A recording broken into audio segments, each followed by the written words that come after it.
बिस्मिल्लाहिर्रहमानिर्रहीम। अस्सलाम वालेकुम dear students, welcome back to my channel HZ soft solution Pakistan.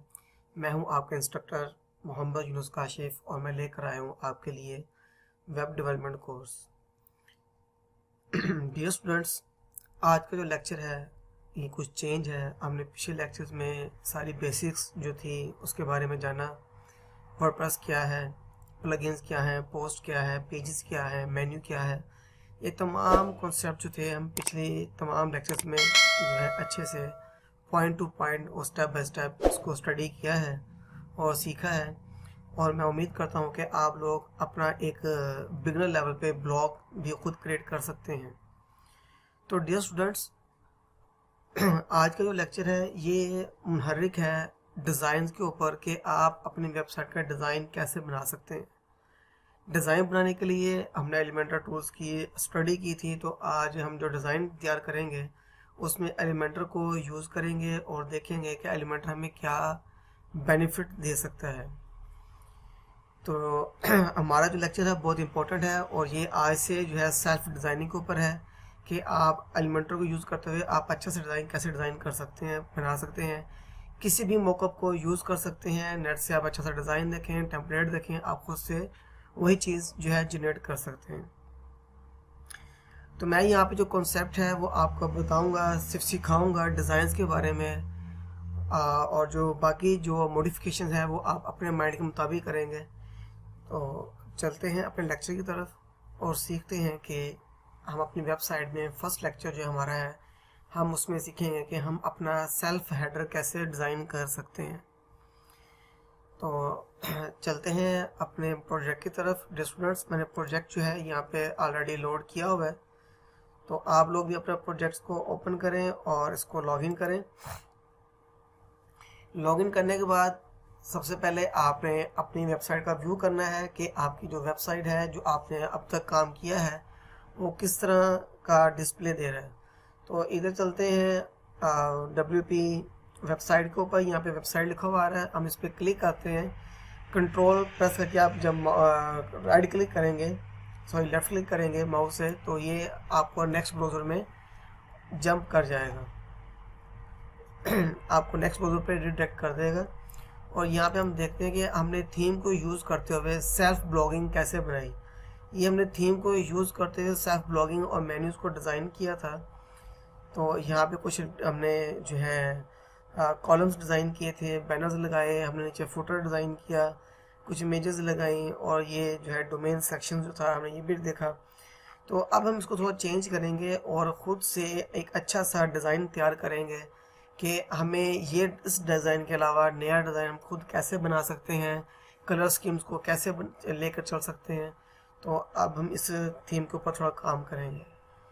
Dear students, आज का अगर लेक्चर थोड़ा लंबा हो जाए तो आप लोगों ने घबराना नहीं है। उसे लेक्चर को बार बार रिपीट करके देखना है ताकि आपको समझने में आसानी हो।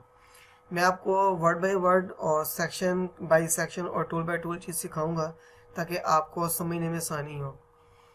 ये ऑलरेडी देखिए हेडर बना हुआ है। आप लोग भी सोचेंगे और जानेंगे कि भाई ये ऑलरेडी हेडर तो बना हुआ है, तो हमें हेडर बनाने की क्या ज़रूरत है। तो डियर स्टूडेंट्स, ये चीज़ बहुत अच्छी है। आपके ज़हन में सवाल जो है एक पिंक हो सकता है। इस पिन के होने की वजह से ये फ़ायदा आपको हो सकता है कि क्लाइंट के माइंड में क्या है कि आप अगर किसी का काम करके देंगे, किसी क्लाइंट के साथ मिलकर काम करते हैं, किसी कंपनी या किसी फर्म में आप जाते हैं काम करने के लिए, उनका माइंड मेकअप क्या है, वो आपके लिए क्या सोचते हैं या वो अपने कारोबार के लिए क्या सोचते हैं, उनके ज़हन में क्या थीम है। तो वो जो थीम है, अगर वो आपको उसके बारे में बताएंगे, ब्रीफ करेंगे, तो उसको अमली जामा पहनाना वो आप पे डिपेंड करता है। उस चीज़ को लेकर आपने उसको अच्छे से मेंटेन करना है। उनके जब अमली जामे उनके डिज़ाइन को जब आप अमली जामा पहना देंगे, उनके मुताबिक उसको डिज़ाइन कर देंगे, तो आपके डिज़ाइन का जो आपके काम जो होगा, जो आपके एनर्जेटिक आपकी मेहनत जो होगी, वो आपके सामने आएगी और आपको अप्रिशिएट करेगी कि आपने वाकई उनके आइडिया को, उनके डिज़ाइन को आपने जो है बिल्डअप कर दिया।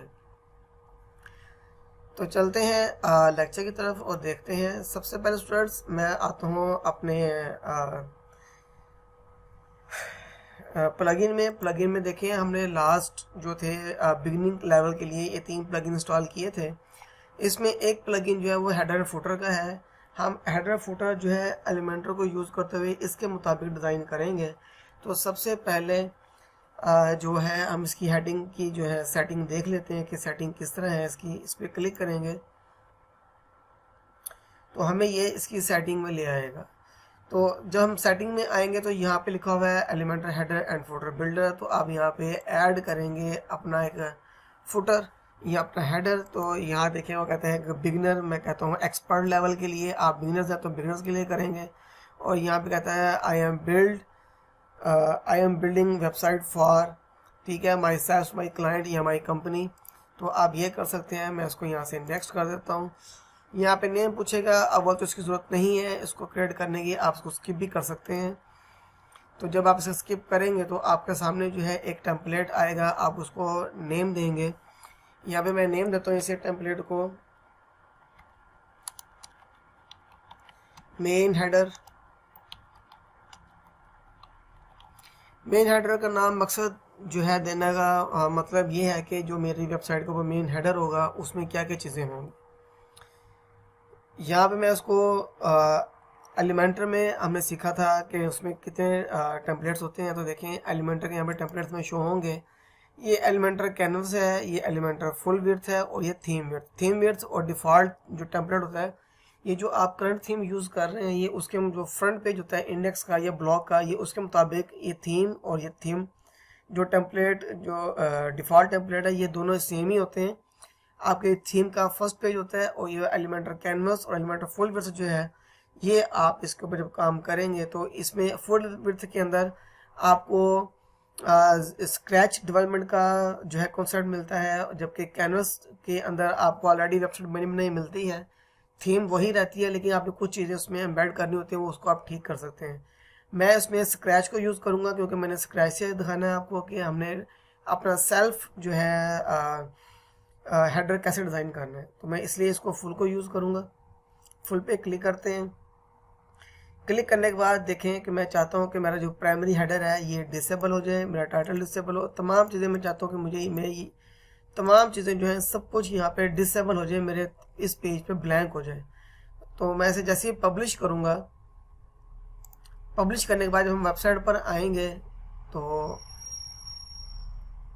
एक और चीज़ आपके सामने आएगी। यहाँ पे देखें लिखा हुआ है टाइप फॉर टेम्पलेट। आप टेम्पलेट किसी के लिए डिज़ाइन कर रहे हैं, मैं यहाँ कहता हूँ कि मैं हेडर के लिए डिज़ाइन कर रहा हूँ।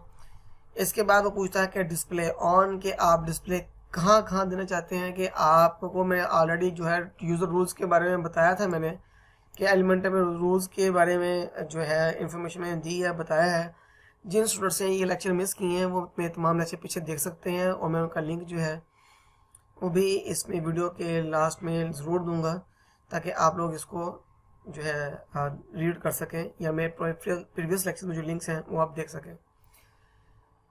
यहाँ पे हमसे पूछता है कि आप डिस्प्ले कहाँ देना चाहते हैं। तो मैं कहता हूँ मैंने फ़िलहाल तो इंटायर वेबसाइट के ऊपर देना है कि मेरी पूरी वेबसाइट के ऊपर मेरा यही हेडर डिस्प्ले दें।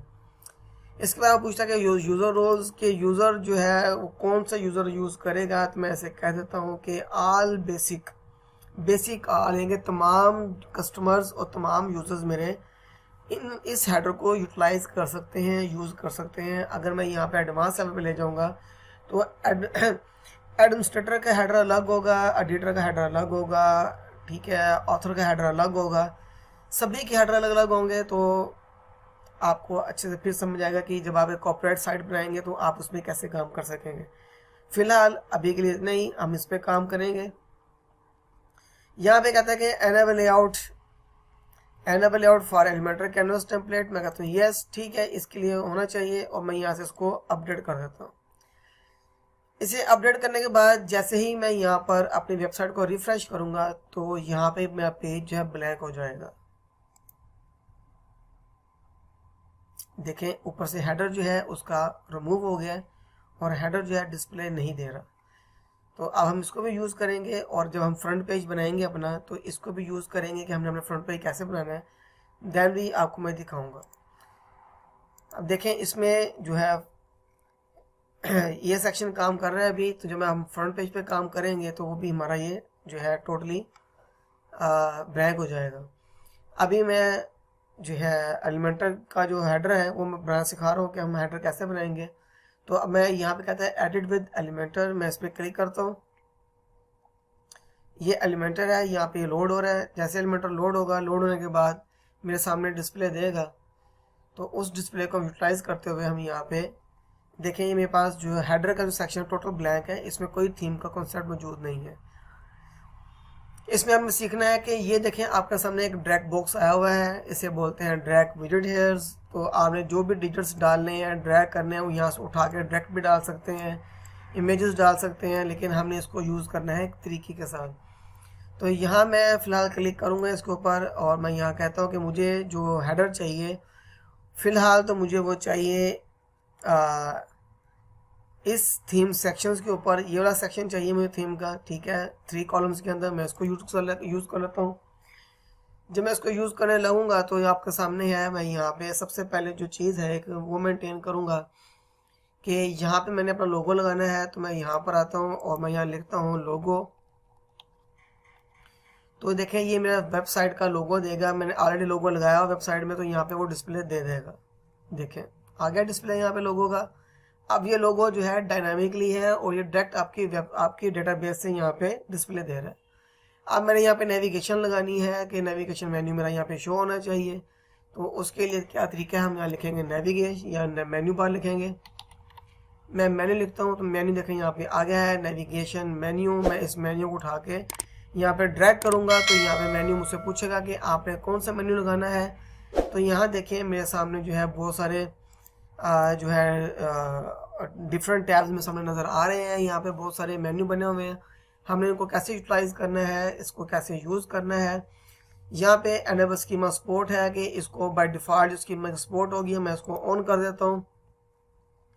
ऑन करने के बाद अब डियर स्टूडेंट्स देखें कि ये ऑलरेडी जो ब्लू एरिया आपको नजर आ रहा है, ये सिलेक्शन एरिया, ये ऑलरेडी मेरा मेन्यू सेलेक्ट हुआ हुआ है। तो अब जब मैं इसको यूज़ करूँगा तो मैं इसकी सेटिंग जो है यहाँ से थोड़ी चेंज कर दूँगा और मैं इसका जो पैडिंग एरियाज़ हैं उनको थोड़ा मैं सेट करूँगा। यहाँ से मैं इसको फ़िलहाल जो है 5 कर देता हूँ और यहाँ से जो मेरा वर्टिकल पैडिंग एरिया है वो भी मैं 5 कर देता हूँ। बल्कि 5 एरिया मैं 10 रखता हूँ उसको कि मेरा एरिया 10 है। और स्पेस बिटवीन स्पेसर डिवाइडर को पूछ रहा है कि मैंने करना है नहीं करना। अब मैं देखिए मैं यहाँ पे टाइपोग्राफी पे क्लिक करता हूँ और मैं टाइपोग्राफी यहाँ पे अपनी मर्ज़ी की दे सकता हूँ कि मुझे यहाँ पे रोबो कंसोल चाहिए, ये रोबो कंडेंस्ड का जो फॉन्ट है मुझे ये चाहिए, मैं इसको यूज़ करूँगा। और यहाँ पे आके मैं इसको 300 कर देता हूँ या 200 कर लें या बोल्ड कर लें, या मैं 500 कर देता हूँ, कुछ थोड़ा अच्छा बोल्ड नज़र आएगा। और यहाँ पे मैं इसका फ़ॉन्ट का जो साइज़ है उसको मैं कर देता हूँ 14। तो ये आपके सामने एक अच्छा जो डिस्प्ले है वो दे रहा है यहाँ पे। और कहता है कि टेक्स्ट ट्रांसफॉर्म क्या रखना है। मैं कहता हूँ टेक्स्ट ट्रांसफॉर्म जो मेरा है वो होना चाहिए कैपिटलाइज, मीन्स के फर्स्ट डिजिट जो वर्ड मेरा है बड़ा हो, बाकी सारे छोटे हो। और स्टाइल यहाँ पूछ रहा है कि मैं कहता हूँ नॉर्मल ठीक है। ड्यूरेशन पूछ रहा है, सॉरी डेकोरेशन पूछ रहा है कि आपने अंडरलाइन करना है या नहीं करना। यहाँ पे लाइन हाइट पूछ रहा है और यहाँ पूछ रहा है लेटर स्पेस। मैं यहाँ पे कहता हूँ कि 1 पिक्सल लेटर स्पेस होनी चाहिए। अभी फ़िलहाल इसको मैं छोड़ देता हूँ, यहाँ से मुझे नहीं चाहिए। मैं इसको यहाँ से अपडेट करता हूँ। अपडेट करने के बाद देखें ये जो है मेरा टेक्स्ट अपडेट हो जाएगा। और जैसे मैं यहाँ पे इसको रिफ्रेश करूँगा तो ये मेरा हेडर यहाँ पे लोड हो जाएगा। अभी नहीं आया लो हेडर मेरा वहाँ पे, हम उसके हेडर को वहाँ पे मेंशन करेंगे अभी। तो ये सब करने के बाद अब जो मेन कॉन्सेप्ट्स हैं हम उसकी तरफ आते हैं। अब देखें यहाँ पे थीम का जो देखें डिस्प्ले किस तरह आ रहा है, ब्लू और मर्जेंटा कलर आ रहा है, यहाँ पे मैरून कलर। तो मैं यहाँ पे कहता हूँ कि जो मेरा नॉर्मल कलर होगा वो ब्लू ना हो, और यहाँ पे बकायदा जो है वो ब्लैक होना चाहिए। मैं इसको यहाँ से ब्लैक कलर यूज़ करूँगा। तो यूज़ कैसे करूँगा, मैं कलर पे क्लिक करता हूँ, यहाँ पे यहाँ ब्लैक कलर आ जाएगा। तो मैं यहाँ से जो ब्लैक कलर होगा मेरा, मैं उसको यहाँ पे यूटिलाइज़ कर लूँगा। मैंने इसको ब्लैक कलर रखना है। तो देखें ये ब्लैक हो गया सारा। और मैं कहता हूँ कि इसका जो होवर कलर होगा वो जो होगा ये टेक्स्ट कलर होगा होवर इसका, जब इसके ऊपर माउस मूव करे तो इस तरह हो जाए।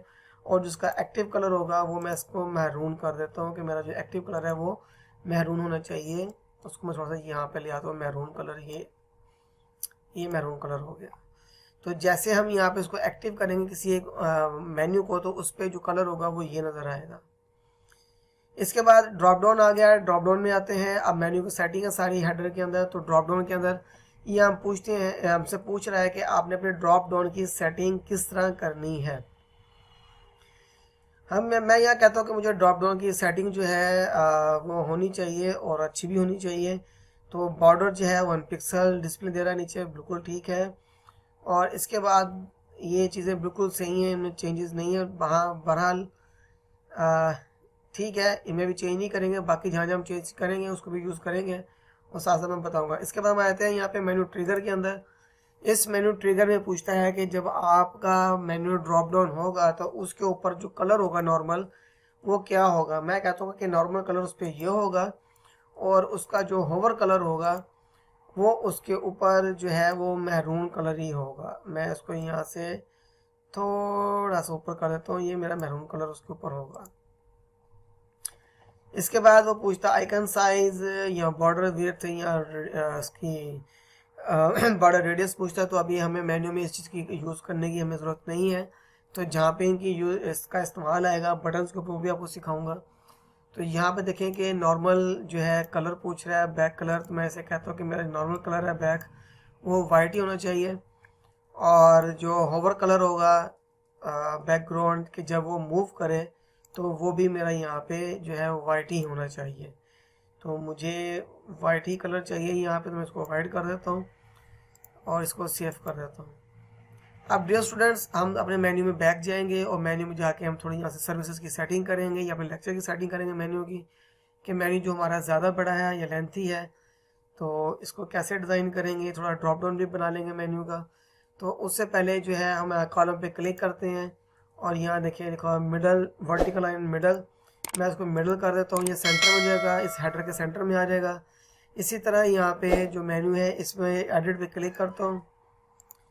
क्लिक करने के बाद मैं यहाँ पर आता हूँ, सॉरी ये मेन्यू यहाँ क्लिक करूँगा और यहाँ पर आता हूँ, मैं यहाँ कह देता हूँ मिडल। और इस मिडल के बाद मैं इसको सेव कर देता हूँ। सेव करने के बाद हम एक सर्च का ऑप्शन ले लेते हैं अपनी वेबसाइट में सर्च करने के लिए। ये सर्च का हम एक आइकन उठा के यहाँ ड्रॉप करते हैं, हमें इसकी सर्विसेज को यूटिलाइज करना है। तो यहाँ कहता है कि आपने इनबॉक्स यूज़ करना है या आपने आइकन यूज़ करना है। मैं कहता हूँ मैंने आइकन यूज़ करना है और आइकन का जो साइज़ होगा थोड़ा सा मैं उसको मज़ीद इंक्रीज़ कर लूँगा कि मेरा जो आइकन होगा वो थोड़ा सा और बेटर होगा। तो मैं आइकन साइज़ के ऊपर आता हूँ और यहाँ पे थोड़ा सा इसको मैं ज़्यादा हो गया, इसको मैं 22 कर लेता हूँ, सॉरी इसे मैं 18 कर लेता हूँ। तो ये मेरा आइकन साइज जो है थोड़ा अच्छा हो जाएगा। अब यहाँ पे आ गया कलर होवर, कि इसके ऊपर का जो कलर होगा वो किस तरह का हो। मैं कहता हूँ कि इसके ऊपर जो कलर होगा वो तो जो है एक्टिव कलर जो है नॉर्मल उसका ब्लैक ही होगा और होवर कलर जो होगा वो उसके ऊपर जो है वो मैरून कलर होगा। तो मैं ये कलर सेट कर लेता हूँ यहाँ पे मैरून, और सेट करने के बाद मैं इसे अपडेट कर देता हूँ। तो ये अपडेट हो जाएगा। जैसे मैं इसके ऊपर लेके आता हूँ तो देखिए मैरून हो रहा है, यहाँ पे कलर चेंज हो रहा है इसका। अब हम दोबारा आते हैं अपने एग्जिट डैशबोर्ड की तरफ, और डैशबोर्ड पर आकर हम आते हैं अपने मेन्यू। इसे मैं यहाँ से अपडेट करता हूँ और मेन्यू में आता हूँ। यहाँ पे अपीयरेंस के अंदर, अपीयरेंस में आकर मैं मेन्यू पे क्लिक करूँगा। मेन्यू पे क्लिक करने के बाद आपके सामने जो है ये सर्विसेज का मेन्यू ओपन है। मैं इसको यहाँ से चेंज करता हूँ। मैंने नेम में जो मेन्यू है मैंने वो सेलेक्ट करूँगा। सिलेक्ट करने के बाद जैसे ही मैं उसको यहाँ से सिलेक्ट करता हूँ तो नेम जो नेविगेट मेन्यू में यहाँ पर अपलोड हो गया है। तो अब डियर स्टूडेंट्स, यहाँ पे जो चीज़ है हमें थोड़ी सी वो मेंटेन करनी है, थोड़ी सी मेंशन करनी है इसके अंदर चीज़ों को। तो अब हम क्या करेंगे कि मैं सिर्फ आपको ड्रॉप डाउन का सिर्फ एक व्यू देना चाह रहा हूँ ताकि आपको समझ आ जाए। मैं VBA को इसमें डाल लेता हूँ, इस मेन्यू में ये सब मेन्यू बन गया, और C# भी इसमें डाल लेता हूँ। ये 2 मेन्यू मैंने इसमें डाल दिए, जस्ट ये आपको अंडरस्टैंड करवाने के लिए हैं। तो जैसे हम एक अच्छा सा कॉर्पोरेट साइट बनाएंगे तो उसके अंदर मैं आपको तमाम चीज़ें जो है अच्छे से बता दूंगा। तो यहाँ पे हम इसको सेव कर लेते हैं। मेन्यू सेव हो गया। सेव होने के बाद जो है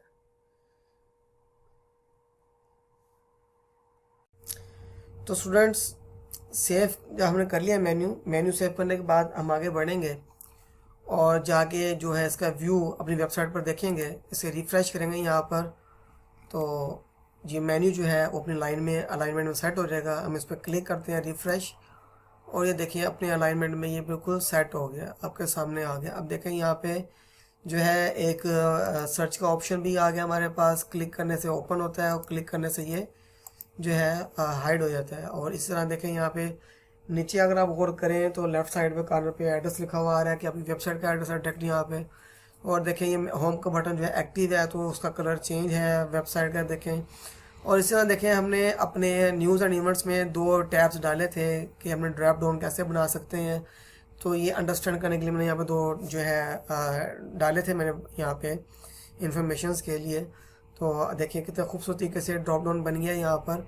तो ये देखें ये हमारा एक हेडर सेक्शन है। अगर हम यहाँ पे इस पर कलर देना चाहेंगे तो अच्छा सा कलर भी आ सकता है इसके ऊपर, इसका डिस्प्ले भी अच्छा हो सकता है। तो हम यहाँ पर आते हैं दोबारा और आके अपीयरेंस में जाते हैं इधर हेडर फुटर के अंदर, और अपने हेडर पे क्लिक करते हैं। क्लिक करने के बाद दोबारा एडिट के ऑप्शन में आएंगे, एलिमेंटर के फ्रंट एंड पर आएंगे, और फ्रंट एंड पे आने के बाद ये देखिए हमारे पास ये है, ये जो सेक्शन है यहाँ पे इस मेन्यू पे क्लिक करेंगे, हमारा एडिट सेक्शन है। इस पर हमने क्लिक किया और क्लिक करने के बाद यहाँ से हम इस पर कलर भी दे सकते हैं, इसका बॉटम कलर भी दे सकते हैं, बॉटम लाइन दे सकते हैं, इसे शो करवा सकते हैं अच्छे तरीके से। तो देखें अभी यहाँ थोड़ी लाइन जो हमारी मिस मैनेजमेंट में चल रही है। अब देखें ये दोनों सेंटर में और ये सेंटर में नहीं है। तो इस कॉलम पे क्लिक करते हैं और क्लिक करने के बाद हम आते हैं यहाँ पे लेआउट पर, और वर्टिकल लाइन जो है इसको हम कर देंगे मिडल।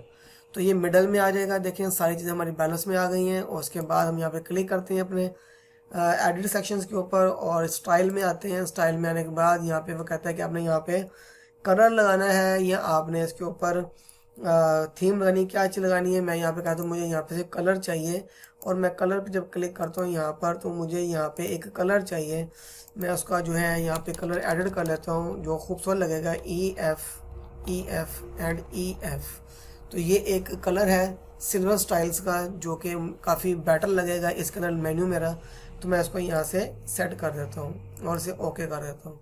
तो अब डियर स्टूडेंट्स देखें यहाँ पे मेन्यू जो है आपको अलग से नज़र आएगा बना हुआ। तो ये जो है इसका बैकग्राउंड कलर चेंज हो गया और देखो खूबसूरत नज़र आ रहा है। अब हम आगे बढ़ते हैं और सीखते हैं कि इसको हम रिस्पॉन्सिव कैसे कर सकते हैं। तो डियर स्टूडेंट्स यहाँ देखें नीचे आपके जो एलिमेंटर की जो टूल्स सेक्शन है यहाँ पे देखें रिस्पॉन्सिव मोड नज़र आ रहा है आपको। अब यहाँ पे क्लिक करें तो आपके सामने जो है इस तरह के मेन्यू नज़र आ रहे हैं, मोबाइल, टैबलेट और आपका वेबसाइट मेन्यू। वेबसाइट पर मेन्यू आपको ये नज़र आ रहा है, और टैबलेट में जब क्लिक करें तो आपका मेन्यू इस तरह नज़र आना चाहिए, और जब आप मोबाइल पे क्लिक करें तो मेन्यू आपका ऐसे नज़र आना चाहिए। तो मैं चाहता हूँ कि जब मेरा मेन्यू जो है जब मेरा मेन मेन्यू मोबाइल पर नज़र आए तो लोगो जो है उसका जो साइज़ है यहाँ पे मैं कहता हूँ कि वो मोबाइल के ऊपर इतना होना चाहिए 50 पिक्सल का। तो मैं 50 पिक्सल कर देता हूँ इसे, और इसकी मैक्सिमम हाइट जो है मैं इसकी बढ़ा देता हूँ कि इतनी होनी चाहिए। और इसी तरह ये जो मेरा मेन्यू है ये मेरा जो है लेफ़्ट साइड पे आना चाहिए और ये राइट साइड पे आना चाहिए। मैं इस पर क्लिक करता हूँ और यहाँ पे मैं इसकी विड्थ जो है देता हूँ यहाँ पे 50 पिक्सल, और इसकी जो अलाइनमेंट है ये वाली मेन्यू की मैं क्लिक करता हूँ, इसको मैं कर देता हूँ यहाँ पे लेआउट के अंदर कि ये मेरा जो है लेफ़्ट साइड पर है। ठीक है, लेफ़्ट साइड पर यहाँ पे मोबाइल रिस्पॉन्सिव लेफ़्ट कर देता हूँ मैं। तो ये ऑलरेडी मैं लेफ़्ट था, मैं इसको लेफ़्ट कर दूँ। ये लेआउट जो है मेरा कंप्यूटर के लिए है और ये लेआउट जो मेरा रिस्पॉन्सिव के लिए है। तो मैंने इसको लेफ़्ट कर दिया। अब इसी तरह यहाँ पे देखें मेरा ये मेन्यू टैब हो रह गया है कॉलम, इसका भी साइज़ 50 कर देता हूँ। 50 करने के बाद इसको मैं यहाँ पे ही रहने देता हूँ। तो मैं जब इसको यहाँ से दोबारा अपडेट करूँगा तो मेरा मेन्यू जो है चेंज हो चुका है, और मैं जब इसको टैबलेट पे देखूँगा तो इस तरह डिस्प्ले देगा खूबसूरत तरीके से, और जब मैं मोबाइल पे कंप्यूटर पे देखूँगा तो इस तरह डिस्प्ले देगा। ठीक हो गया। और जब मैं मोबाइल पे आता हूँ, जब मैं इस पर क्लिक करूँगा तो ड्रॉप डाउन देखें आपके सामने इस तरह डिस्प्ले देगा। ये देखें खूबसूरत तरीके से डिस्प्ले दे रहा है। तो आज का लेक्चर यहीं तक था कि हमने अपना हेडर कैसे डिज़ाइन किया और उसको रिस्पॉन्सिव कैसे किया और अपनी वेबसाइट पे डिस्प्ले कैसे दिया। तो मिलेंगे नेक्स्ट वीडियो में, जब तक मुझे इजाज़त दें। अल्लाह हाफिज़।